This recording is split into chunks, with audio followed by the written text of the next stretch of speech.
Hi. Hi. Hello. So, How are you? Owen and Freya, I'm Michael Lee from the Nerds of Color. I just wanted to start off by saying this was an amazing movie. I really love the chemistry between you two.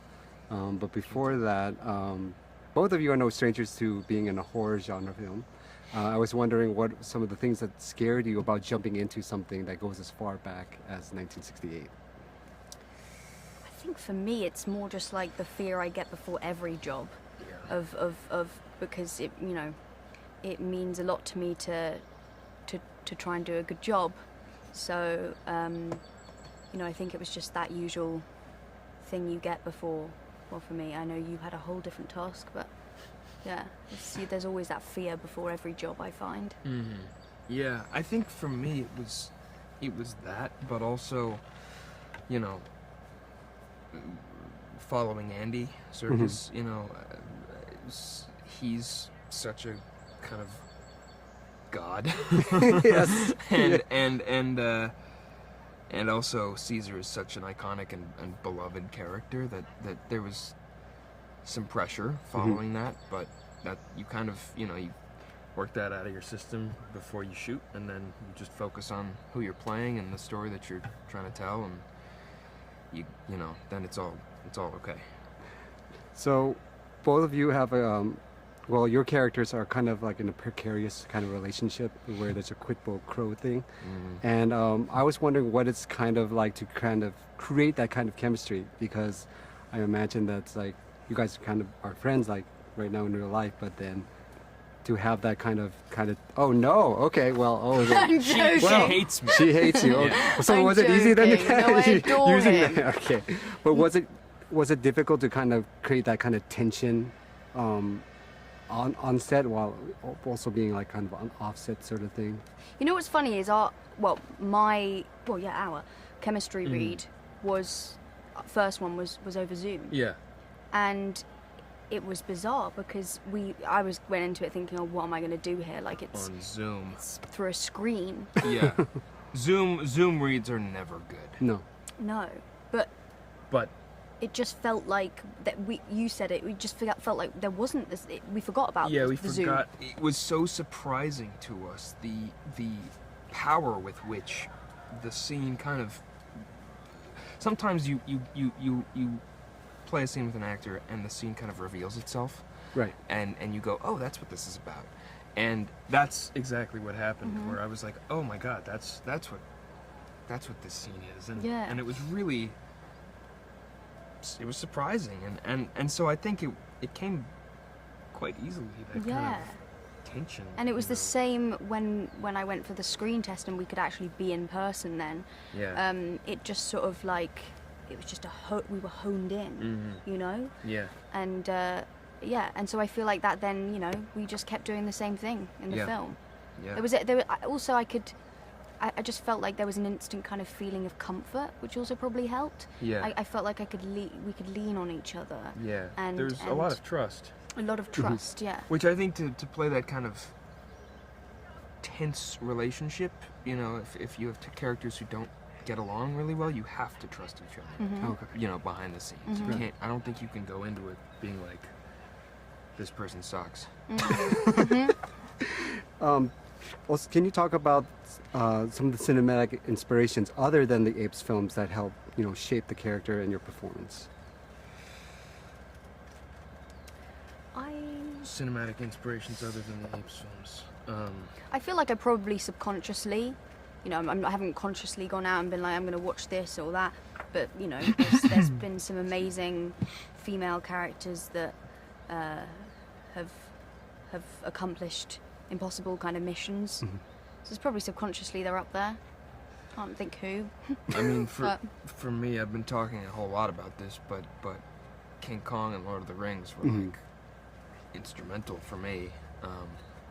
Watching Andy play Kong and Gollum, that was like kind of informed the kind of actor that I wanted to be.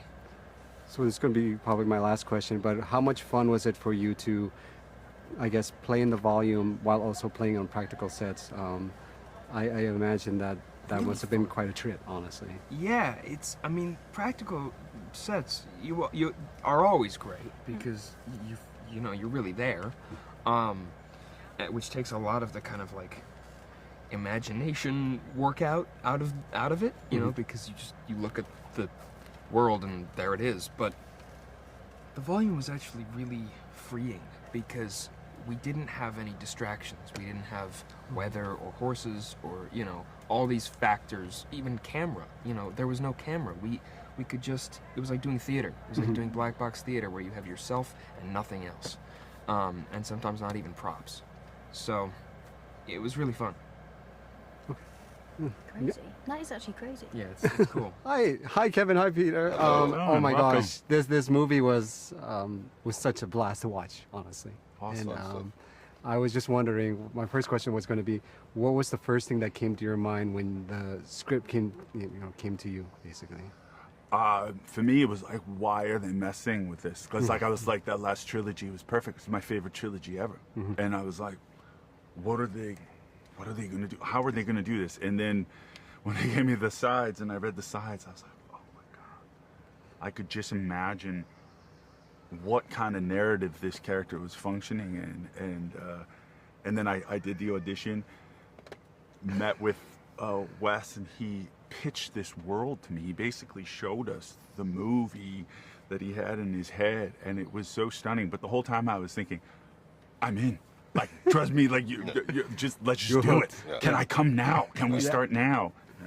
Yeah, no, I was of the same mind, because it's like, you know, listen, I'm like, let's just make new movies. Do we not have to do remakes? We not like, but then I was like, why are they continuing? Like, it ended on such a great place, the legacy, the trilogy, those 3 movies. And then I read this, then I read the material, and I'm just like, oh, so, and then my actor, you know, spidey senses were tingling. I'm like, because it was a bit vague in terms of like, so now they're talking and now they're speaking, at least my character, in full on almost complete sentences and not just like yes, no, you know, like that. And so how do I do that? Like, I have no idea, and I'm like completely terrified and fascinated. Yes, I want to do it. Can we start? So, and then the unpacking of it. I'm like, this is a valid contribution to the franchise. yeah. You know what I mean? Like, there is I see why they made the movie. Like, well, you know, from the pitch, I talked with Heck Wes yeah. for an hour and a half, and he shared with me like the storyboards and everything, and I was in tears. You know what I mean? I was compelled. I was like glued to my computer screen, like, because it was a Zoom chat for like an hour and a half. And so I'm like, yeah, let's go, you know. Put me in, coach. Yeah, put me in. So, speaking of putting you in, you guys got to spend time in the volume and on practical sets. I just got to wonder what that's like, knowing that you guys are portraying apes as well. How do you make sure, you know, you are Honestly, apes? Because, yeah. It didn't make a difference to me. You could have put me on the moon. It wouldn't have mattered, because the commitment that my fellow actors showed, like whether we were on volume or we were on some gorgeous set where it was like, you know, I mean, a lot of those places in the movie are real. Most of them are. So it's funny because when they put us in volume, you'd be sitting there. I remember thinking, oh, this is going to be so much harder now. And it actually wasn't. It was actually, the whole process was just so liberating. It didn't matter where we were, to me. Yeah. It was just because so much went into figuring out how this ape would move through my human body. How the heck does he speak through that trachea, you know? And how do I become that character? And after 4 to 6 weeks of ape school, you are ready to go. Alain Gauthier got you so ready to go that it, like I said, could have been anywhere. You could have put us inside. I will say, they made it easy for us for a lot. I mean, because we were surrounded by some of the greatest, you know, creatives in the world on this project. Yeah. And like the set builders. Do you know what I mean? Like that, like, because we were fortunate to have to location, soundstage, and volume. There was very little transition. Like you just kind of, and I remembered I actually discovered an aspect about my character because I was on this soundstage that they had built that had water, practically a waterfall in it, and the smell of the earth and the smell of old molding books.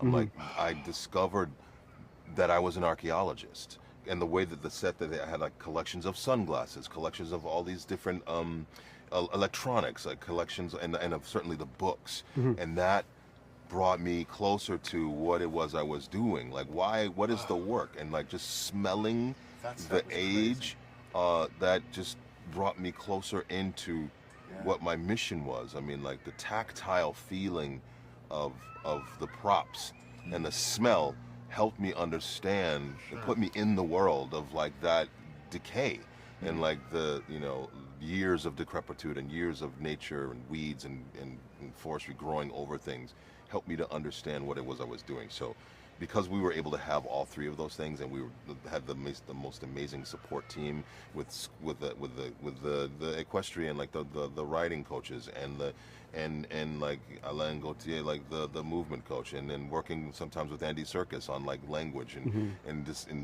dissecting the text, and then working with Wes and asking questions. We were fully supported everywhere. So all we had to do was our work, and that was, I mean, and working with actors that really are having as much fun as you are. Every day was a new discovery, a new journey, like a new wonderful day, I would say. Wonderful day. Speaking of that, because you mentioned Andy Serkis as well, what was it like to collaborate with him in terms of helping you not only understand how apes move, but also, shape the arc of your character's arcs, basically? Well, for me, I didn't get any time with Andy, unfortunately.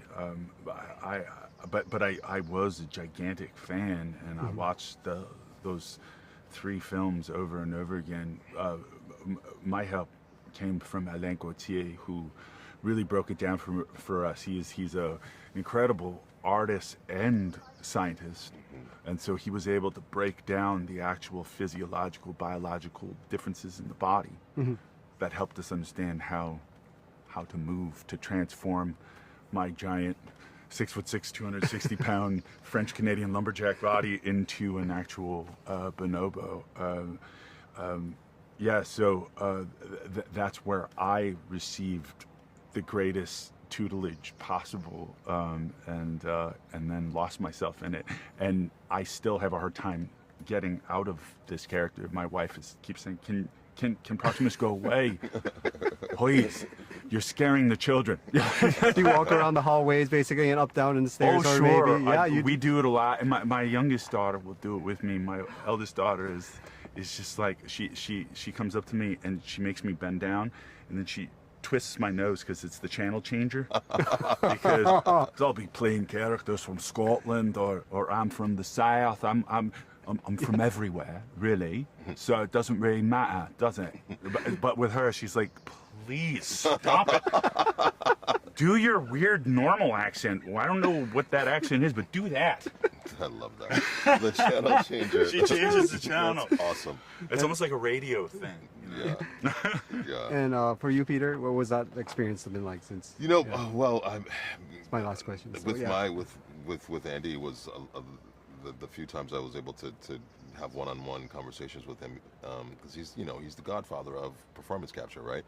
And I'm such a big fan of his, and so we were able to dig into do text work and work in the sense of like we need to truncate some of this language because it's sounding a bit colloquial. It sounded a bit too easy, too familiar, too human. And so that was helpful. Then I could take my sessions that I had with Andy and then bring them in with Alain, and help me physicalize the choices that I was making. So like I said, we were completely, supported and you know, I don't have a channel changer, but like my boys, you know, like I think our kids are about the same age, but like, you know, I walk around and it said like, who are they gonna get this morning? You know, are they gonna get the geisha, or are they gonna get Idi Amin today? I don't know, but we have to figure it out. So it's fun, like I mean, and I think that having children like that, like it takes me back to my clown training, because the purpose of, you know, like being like I learned so much from them, watching them, you know, like it's the best day in the world. It's the worst day in the world. Like I have an ice cream cone, I dropped it. Oh no! So like it's just we have a raucous household, and it's just like full of, they're like my You have a Raka? a raucous, just full of, you know they teach me a lot about, and then seeing the world through them, like everything is new. It's exhausting, but it's fantastic. So anyway, that's that. Well, thank you guys so much. Thank you. This Thank movie you. was so wonderful, and Thank I can't you. wait to tell everyone. Wow. Thank you so much. Go see it on the biggest freaking screen you could find. There you go. I promise you Yeah, won't be it's disappointed. much better that way. Yeah. Thank you. Directors, comments and the lectures, fanboys, professional artists and professors. Maybe a nerd who's just like you, talking about the things that you like too. So I invite you to the NOC. In full color, you see me. The hard knock life, comics, movies, and TV. Yeah, pop culture with a different perspective. Watch it on your screen, hit play, so check this.